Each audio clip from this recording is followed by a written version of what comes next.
Hello, and welcome to episode 20 of 10,000 Stitches Podcast, a weekly chit-chat all about the joys of sock knitting. Hard to believe it's been 20 episodes already, but I guess it has. If this is your first time here, thanks for joining, and if you're coming back for more, thanks for coming back. My name is Andy, and if you wanted to find me on the interwebs, you can find me on Instagram, Twitter, or Ravelry as Purlbug. That's P-U-R-L-B-U-G. Or there's my blog at thepurlbug.com. There's the YouTube channel, the 10,000 Stitches Podcast YouTube channel, and then there is a Ravelry group for the 10,000 Stitches Podcast. So depending on where you're watching this will determine where different links are. Itchy tummy. Will determine where links are for patterns that I mentioned, shops that I mentioned, anything like that. If you're watching this on YouTube, below the video in the description box will be a link to the blog post for this specific episode. You can go there, and then there, beneath the video, everything will be linked. Same thing in the Ravelry group. In the thread for this specific episode, underneath the video, I'll have everything linked. So basically, YouTube's the only place that there won't be links like that. But yeah, I am recording on Monday, April 18th, and this will be live on Tuesday, April 19th. I typically record on Sundays, but that just did not work out this weekend. So here I am. I really do want to get back into that though, because I don't enjoy coming home from work and then having to set up and record right away. But yeah, and I feel like this week might be a little bit light, or a little bit shorter of an episode because I just haven't gotten a ton of knitting done. I have my planner here. Looking at last week, on Tuesday I didn't get any knitting done. I didn't get a lot done on Wednesday either. So I just lost a couple days of knitting. I lost a couple days of knitting last week. So I just haven't gotten a lot done. But we will follow the normal format, and content might just be a little bit lighter. But we'll talk about FOs, works in progress, what's coming up next, the knit along, question of the week, and a question that I got that I will answer, and then some chit chat. So yeah, it might be a short episode this week, especially so because I have no finished objects. Like I said, I lost some time last week that I would normally be knitting, and I just didn't get anything done. So we'll move right along to works in progress, which is my Drachenschwingen. So these are, like I said, I'll link to the pattern down below, but these socks are knit with the yarn that I got in the expat yarn swap from my partner, and the yarn itself is by Fleece Artist, and it's a Canadian dyer. This yarn is an 80/20 BFL nylon mix, and this is what the pattern looks like. I apologize, I'm not getting good light. But anyway, it's supposed to look like dragon wings, and I just think it really plays up the highly variegated nature of this yarn, and I really am enjoying it.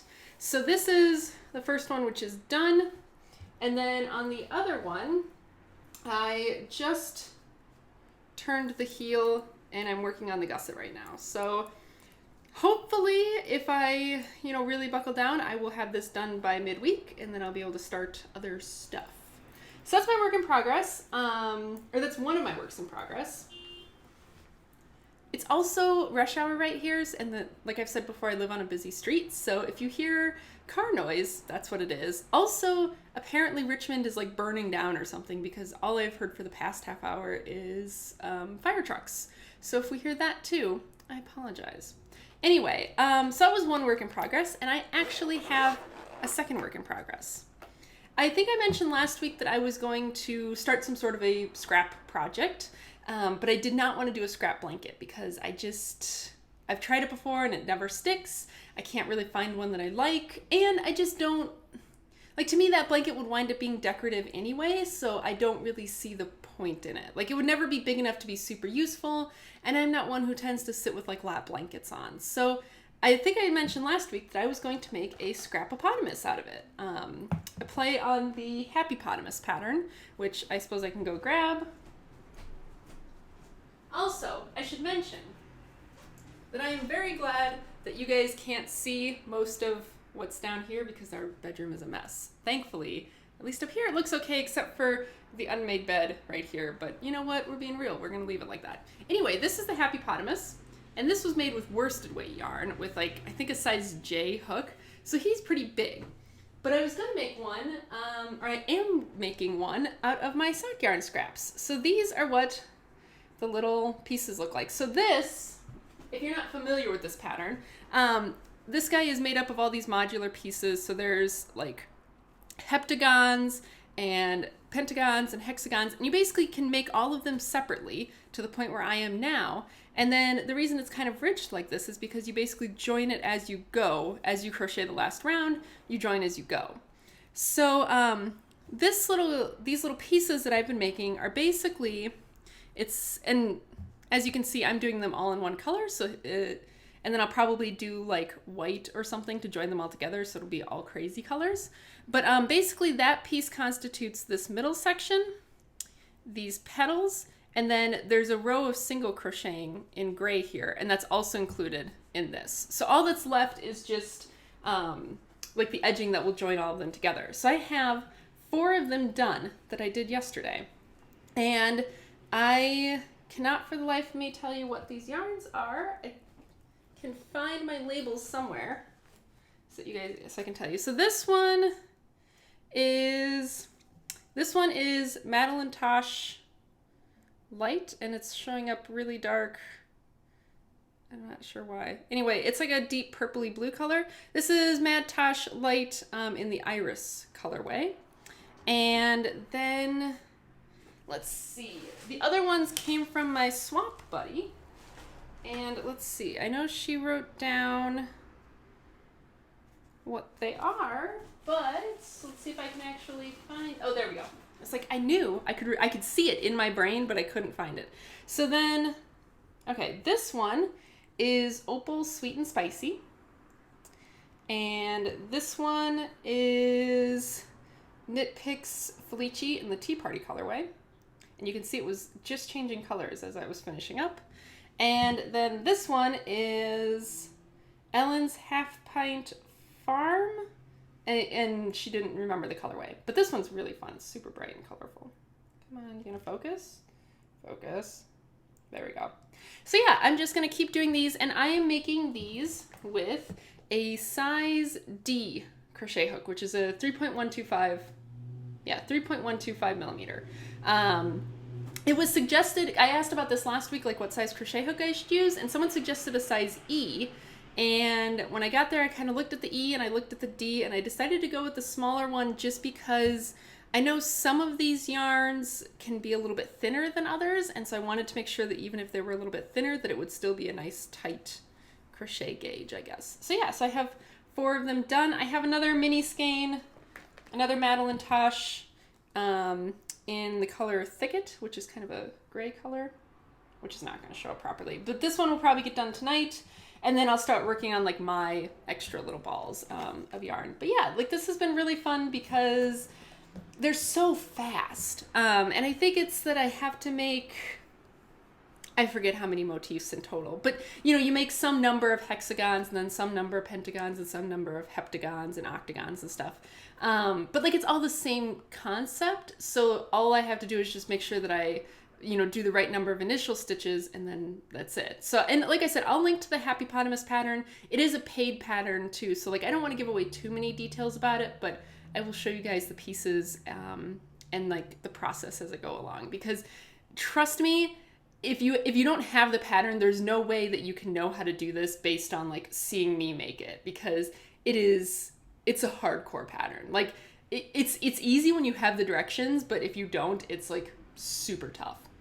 So yeah, that's those are my works in progress. In terms of what's coming up next, there's no change, so I'm actually not going to show that because I put the yarn away and I don't want to dig it out.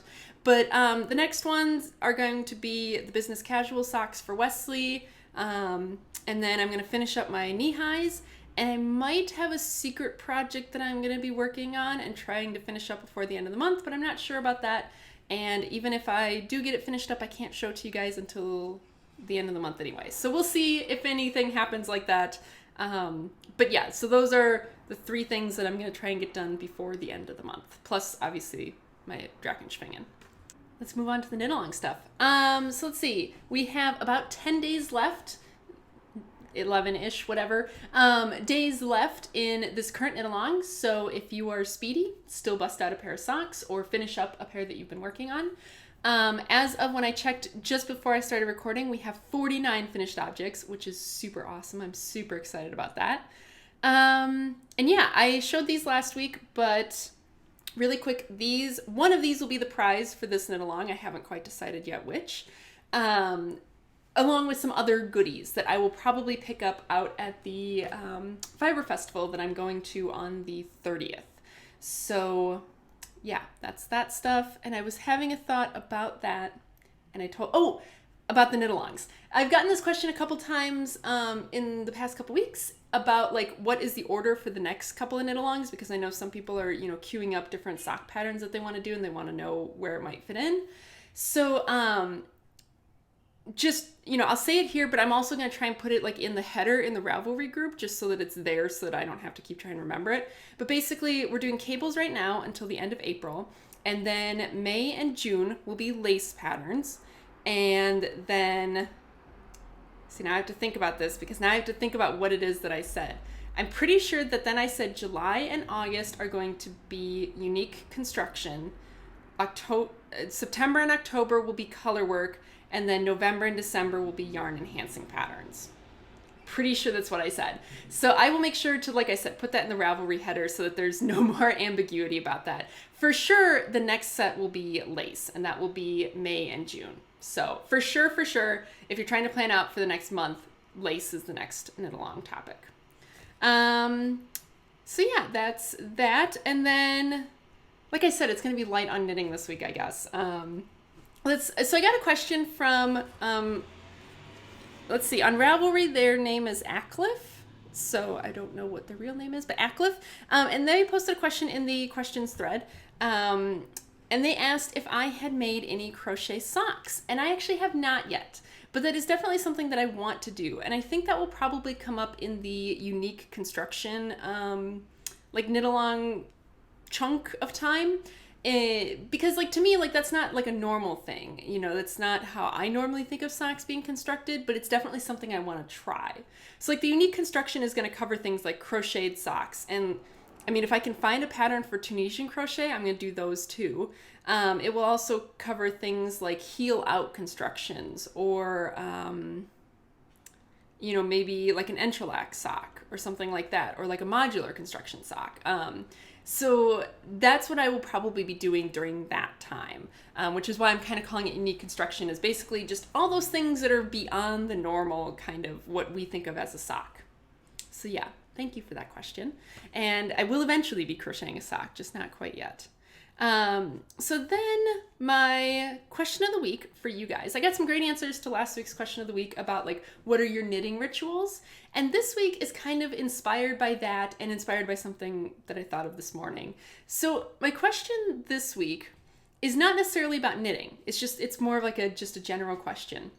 So I feel like everyone has those like little things in their life that like, if they went away, you wouldn't necessarily, like you wouldn't die because of it, but like it's those little things that bring you just like an inappropriate amount of happiness in your life.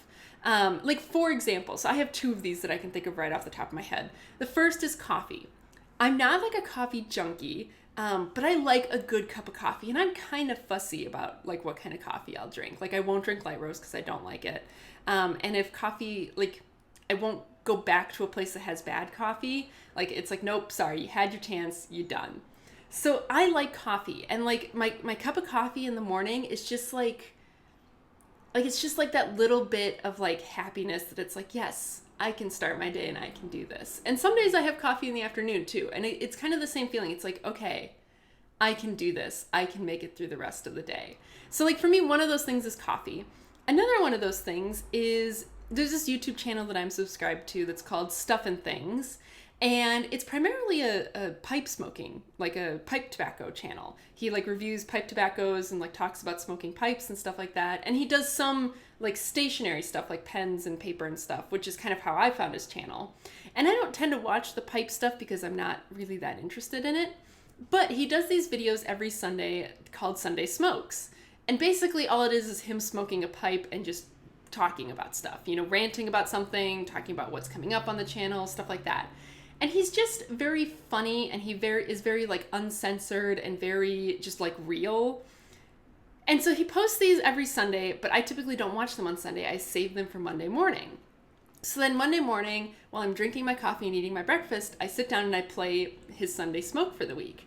And like, again, if I didn't have it, it wouldn't be a big deal. But just like looking forward to that every week, being like, oh yeah, I get to watch that this morning. It's just like one of those little things that makes me happy. And I really enjoy that. So like, what are those things for you? Is it maybe like a certain type of tea that you really like? Or, you know, a certain, you know, shirt that like makes you feel really good about yourself? And like, of course, if you didn't have it, it wouldn't be a big deal, but like getting to wear it is like the best thing ever. Or something like that. Like, what is that thing for you? Because I just think that's so interesting to like see what those things are for people. Because it doesn't even necessarily have to be a big part of your life. Like, it can be something like that YouTube channel where it only happens once a week for me. But it makes me happy. You know, it's just that little thing that it's like, okay, we can get through this week. We got this. So yeah. And then that's just about it for the knitting stuff. Something else I will make mention of, because that way hopefully it will force it to happen, is that I'm planning, and I'll talk a little bit about this in my chit chat, but basically the next 2 months at work are going to be very slow. And so I'm going to also be working on sort of like a video series for this channel that will be sort of like, so you're knitting your first pair of socks. And granted, if you're watching this, it may not be very applicable to you if you've already knit socks before, but I'm hoping that it will be a good resource for someone who's like new to like knitting socks, or maybe for someone who's experienced but like knows a new knitter to pass along to them. So it's going to be things like, you know, picking out the yarn, picking out your needles, you know, like the really basic, like first kind of stuff, picking out a good pattern, and then actually like step by step going through how to do it, you know, so, you know, different cast on methods, and then, you know, kind of like a knit along with me kind of a thing, you know, knitting through, you know, showing step by step how to do various heels that I can show because they're not paid patterns. And things like that, and just like taking you step by step through the process of making your first sock, and maybe addressing like common pitfalls or issues of fit, or like how to fix knitting mistakes, like if you realize you dropped a stitch 3 rows back, stuff like that. So I'm hopefully going to have that out start to midsummer is my hope. Because midsummer, everything goes crazy at work again. So I would like to have it all done before then. So be on the lookout for that. Hopefully that will happen soon. And if you have suggestions for something you'd like to see as part of that, let me know.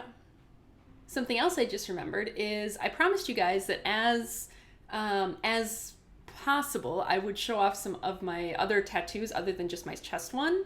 And I don't remember if I showed this one before, but this is just a little ladybug that's on my arm. I got this one done in Nebraska when I was in undergrad. I was there for a Women in Physics conference, and there happened to be a tattoo place close to the school. I mean, this was, you know, before I went there for school. So there happened to be a tattoo place there. So I went and got a little ladybug done. And that was my little big red sort of tribute.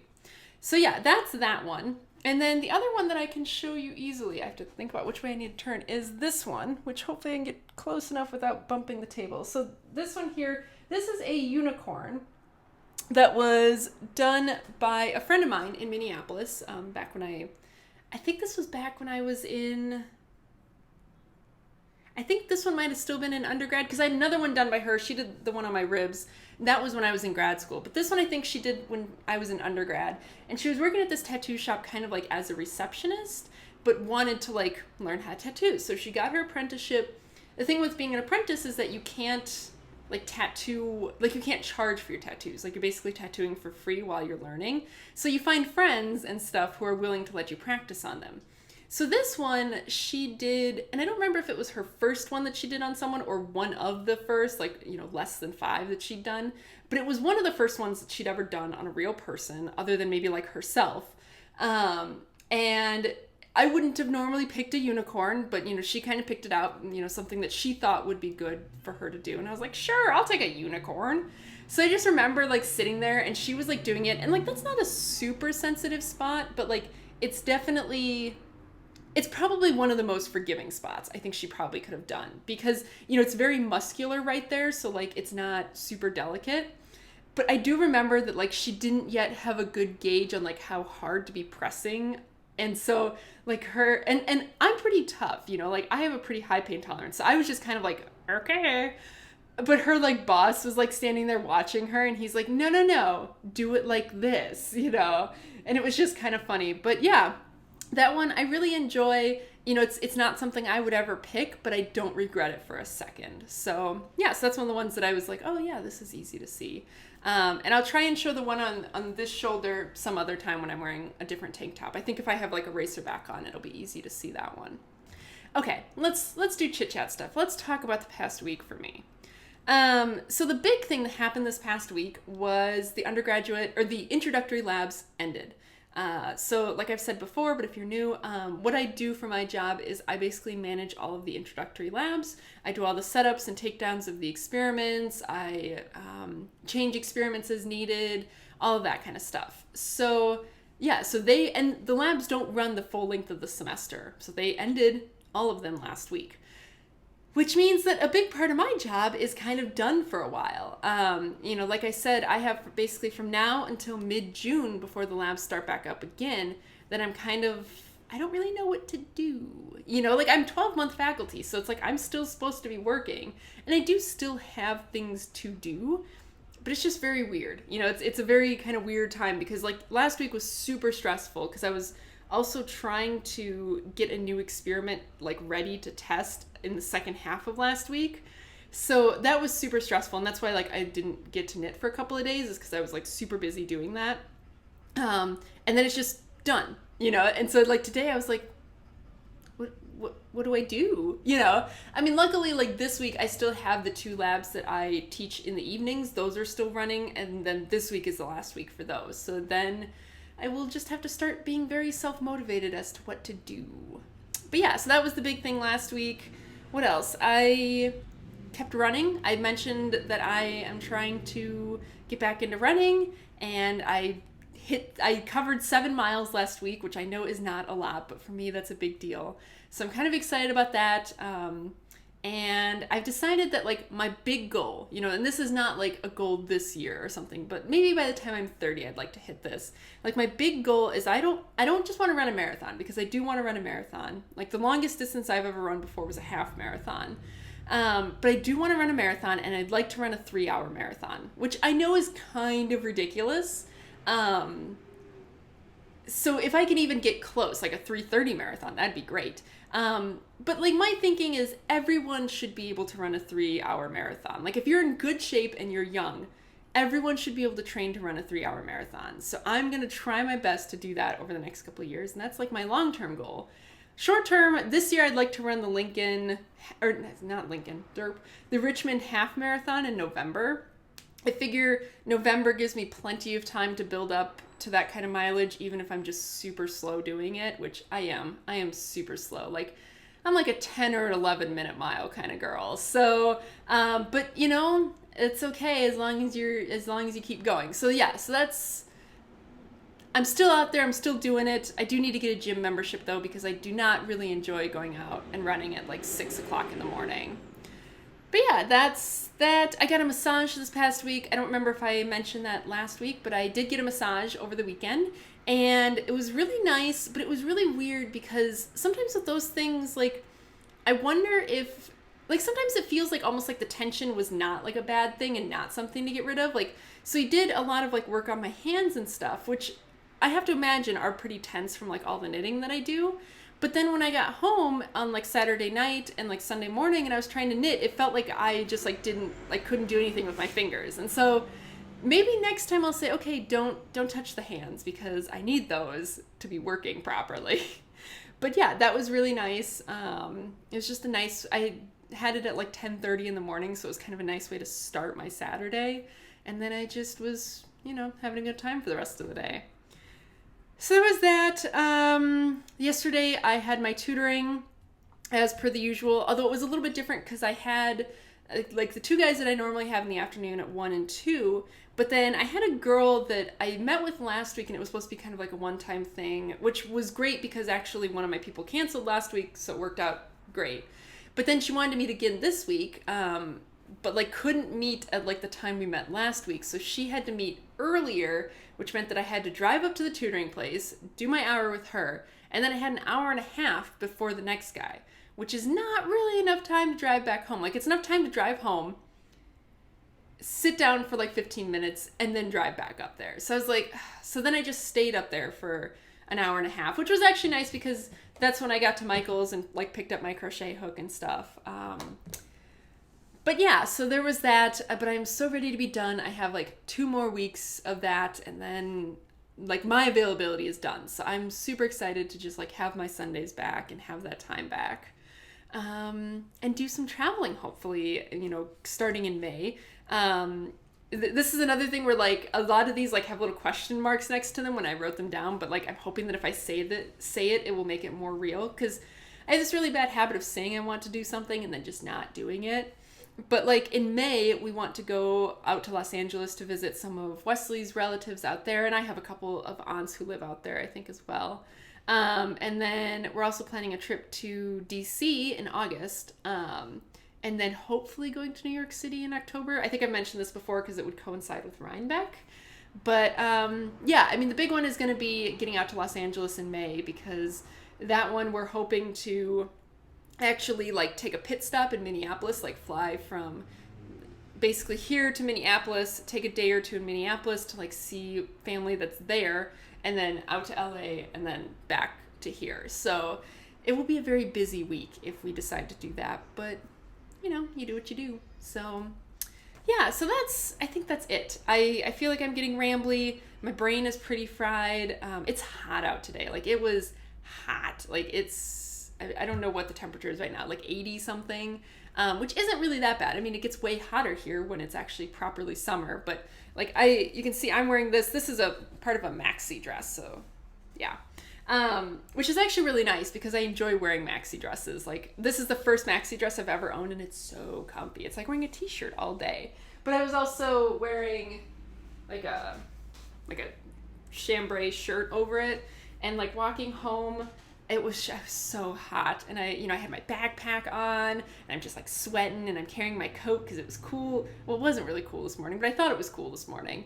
So I'm just like dying on the way home. So I'm still just like not hot, but just like bleh. And Wesley's hopefully on his way home, so I can get some dinner made up for us. So I'm gonna call it a day. Sorry, this might have been a short episode, or maybe you're glad it was a short episode. I don't know. It just is. It was a short episode. This is how it is. Not sorry. Anyway, thank you so much for joining me. I appreciate the time that you've spent here with me. And 20 episodes down. Let's hope for another 20 more. I'll see you guys next week. Bye.